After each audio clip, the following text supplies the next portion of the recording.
அனைவருக்கும் வணக்கம். மகர ராசிக்காரர்களுக்கு பிப்ரவரி 29ஆம் தேதி முடிவதற்குள் உங்கள் வாழ்வில் இவை நடந்தே தீரும் என்று சொல்லக்கூடிய வகையில் எந்தெந்த விஷயங்கள் அமைய போகின்றன, அதிலும் குறிப்பாக 4 ஆண்டுகளுக்கு ஒரு முறை வரக்கூடிய லீப் ஆண்டு என்று சொல்லக்கூடிய இந்த பிப்ரவரி 29ஆம் தேதி முடிவதற்குள் மாற்றத்தை சந்திப்பதற்கான வாய்ப்பு மகர ராசிக்காரர்களுக்கு எந்தெந்த விஷயங்களில் ஏற்படுகிறது, எதிர்பாராத வகையில் நன்மை நிறைந்து கிடைக்கக்கூடிய சந்தர்ப்பங்களாக எவையெல்லாம் ஏழரை சனியின் இறுதி காலகட்டத்தில் இருக்கக்கூடிய மகர ராசிக்காரர்களுக்கு கிடைப்பதற்கான வாய்ப்பும் யோகமும் நிச்சயமாக கிடைக்கிறது என்பதை சற்று விரிவாக பார்க்கலாம். அதிலும் குறிப்பாக கிரகநிலைகளின் அமைப்பு காரணமாக நல்ல பலன் கிடைத்தாலும் கூட என்னுடைய வாழ்வில் மகிழ்ச்சி நிச்சயமாக மகர ராசிக்காரர்களுடைய வாழ்வில் ஏற்படவே இல்லை என்று வருத்தப்படக்கூடிய மகர ராசிக்காரர்களுக்கு பதில் சொல்லக்கூடிய வகையில் அவர்களுடைய தசாபுத்திகளும் தற்போது கிரகநிலைகளின் அமைப்பு எப்படி உள்ளது என்று ஆராய்ந்து அதற்கு ஏற்றாற்போல் செயல்பட்டால் நிச்சயமாக அந்த சிரமங்களை குறைக்க முடியுங்க.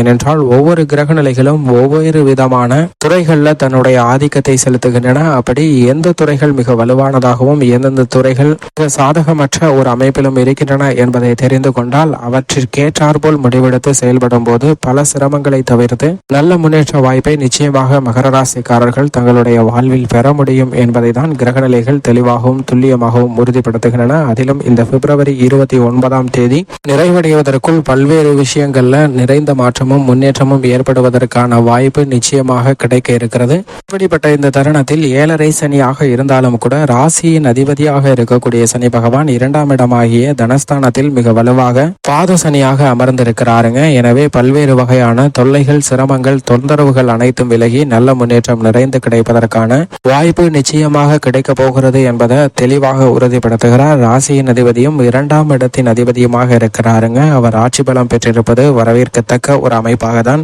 நிச்சயமாக மகர ராசிக்காரர்களுக்கு அமைந்துள்ளது என்பதை தெளிவாகவும் துல்லியமாகவும் உறுதிப்படுத்துகிறார். இப்படிப்பட்ட இந்த தருணத்தில் அவருடன் இணைந்து சூரியன் மற்றும் புதன் போன்ற கிரகநிலைகளும் சஞ்சரிப்பது நிச்சயமாக ஜென்ம ராசியில் வீற்றிருப்பதை விட 2ஆம் இடமான தனஸ்தானத்திற்கு மாறியிருப்பதால் பல சிரமங்கள் நிச்சயமாக விலகக்கூடிய ஒரு இனிமையான தருணமாக அமைகிறது என்பதை தெளிவாக உறுதிப்படுத்துகின்றன.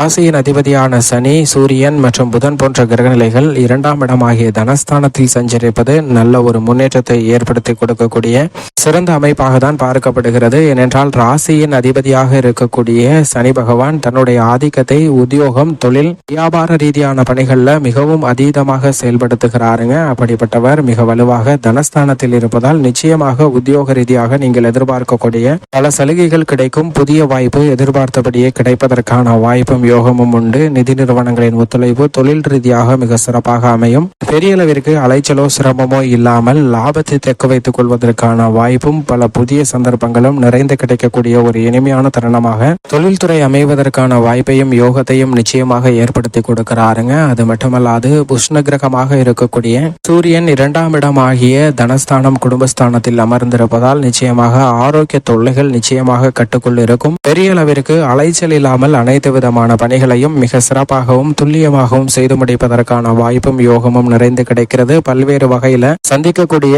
காரிய தடைகள், தாமதங்கள் அனைத்தும் விலகி நல்ல முன்னேற்றத்தை நிறைந்து பெறுவதற்கான வாய்ப்பை நிச்சயமாக ஏற்படுத்துகிறார். ஏனென்றால் சூரியன் ஆளுமையும் அதிகாரத்தையும் செலுத்தக்கூடிய ஒரு கிரகமாக பார்க்கப்படுகிறாருங்க. அவர் ஜென்மராசியை விட்டு விலகி 2ஆம் இடமாகிய தனஸ்தானத்தில் இருப்பதால் நிச்சயம் உத்தியோக ரீதியாகவும் தொழில் ரீதியாகவும் அரசியல் துறை ரீதியாகவும் நீங்கள் எதிர்பார்க்கக்கூடிய கூடுதல் பொறுப்புகள் கிடைப்பதற்கான வாய்ப்பும் யோகமும் கிடைக்கிறது. பொருளாதார நெருக்கடி நிச்சயமாக விலகும். வித்யாகாரகராக இருக்கக்கூடிய புதனும் அவர்களுடன் இணைந்திருப்பதால் தனஸ்தானம் மிக வலுவுள்ளதாக பார்க்கப்படுதுங்க. எனவே இந்த தருணத்தில் புதிதாக வருமானத்தை உயர்த்தி கொள்ளக்கூடிய வகையில் பல வாய்ப்புகளும் சந்தர்ப்பங்களும் நிச்சயமாக மகர ராசிக்காரர்களுக்கு கிடைப்பதற்கான யோகம் உண்டு என்பதை தெளிவாகவும் துல்லியமாகவும் உறுதிப்படுத்துகின்றன. அது மட்டுமல்லாது இந்த தருணத்தில் மிக வலுவாக நவ கிரகங்களிலேயே நிழல் கிரகங்கள் என்று சொல்லக்கூடிய சாயா கிரகங்கள் என்று சொல்லக்கூடிய ராகு, கேது அதீத நன்மையை அள்ளி கொடுக்கக்கூடிய ஒரு வலுவான அமைப்பில் சஞ்சரிக்கின்றன. ஏனென்றால் நவ கிரகங்களிலே ராகு தன்னுடைய ஆதிக்கத்தை குடும்பம், தொழில், வியாபாரம் என அனைத்து விதமான பணிகளிலும் மிக அபரிவிதமாக செலுத்தக்கூடியவராக பார்க்கப்படுகிறார். அப்படிப்பட்டவர் மிக வலுவாக வெற்றி ஸ்தானம், தைரியஸ்தானம் என்று சொல்லக்கூடிய 3ஆம் இடத்தில் மிக வலுவாக அமர்ந்து சஞ்சரிப்பதால் இந்த தருணத்தில் முன்னேற்றத்திற்கு முட்டுக்கட்டையிடக்கூடிய அனைத்து காரியங்களையும் தகர்த்தெறிகிறார். நீங்கள் திட்டமிடக்கூடிய காரியம் எதுவாக இருந்தாலும்